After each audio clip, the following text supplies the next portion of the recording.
But I remember he was having a call with a lot of the SVP and above types, and I was on there, and I was a newly minted SVP at the bank. And he used the word emotional. He used the words emotional intelligence, and he used the word ambiguity. And he was really getting us all ready for, look, this is going to be a wild ride. And it was. I mean, I don't want to over exaggerate and say the stock market crashed, but it was ugly. There was a lot of red and a lot of down. I want to say US Bank went from 60 a share to $8 a share. I might be off in like a week. It was scary for people. People's retirements were jacked up. Our customers were in a bad spot personally, professionally. And he was adamant about not doing layoffs.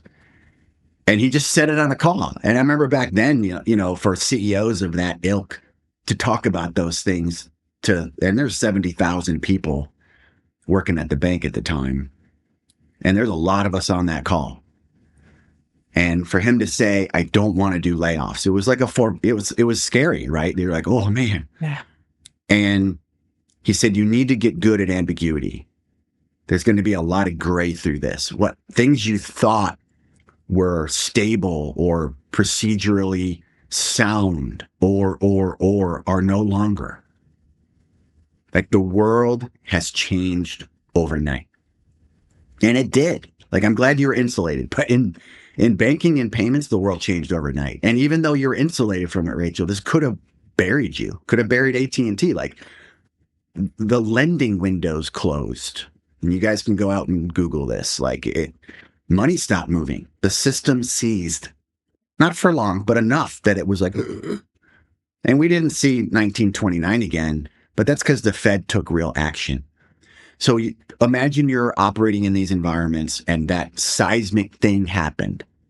For those of us who are old enough in the workforce, 9/11 was a version of that. Like air travel stopped. I remember driving home from DFW in the sky, or from Dallas to where I lived, and I always went by DFW Airport, the second or third busiest airport on the planet. There were no lights in the sky. And you just get used to seeing all those landing lights coming in up the horizon, like 12, 15 at a time. And it was blank. Like that's a version of a mind shake that you need to be good at balancing the non-standard. And ambiguity for me is a version of gray. And at US Bank, we got really good at risk and compliance overnight because all these federal agencies started in 08 and 09 to babysit banks, credit unions, financial services, payments companies, because too big to fail came out of all that. And ambiguity became the rallying cry of the entire organization. And look, a lot of people didn't make it. Like we took pay cuts. So like I want to say it was VPs and above took a 25% haircut on our pay. And it lasted a while. And they didn't give it back to us. If you take it to the person, even when they restored our full pay, it's not like they paid us back to 25%. It was just part of it. Richard went to $1 a year of salary. Wow. And I think that's kept leadership. And I think he kept it for like 2 years. Now, look, the man had a ton of stock. He wasn't hungry. He's a CEO of a Fortune 150 organization. And at the time, because so many banks failed, like overnight, US Bank went from number 9 or 10 to number 5 in the country. Because so many banks disappeared in a week. It's scary, right? And that ambiguity cry rallied the whole company to, okay, we have to get comfortable being uncomfortable. That's ambiguity. Get comfortable being uncomfortable. There's no rule book.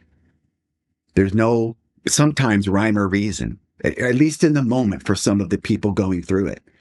Now, if you shift way away from when I first heard the word ambiguity and learned to operate a little bit scared and in the gray and sometimes in the dark. And you know what? So was he probably. People know that something is swirling, especially when there's a crisis, right? 9/11, housing crisis, COVID, right? We've all been through so much.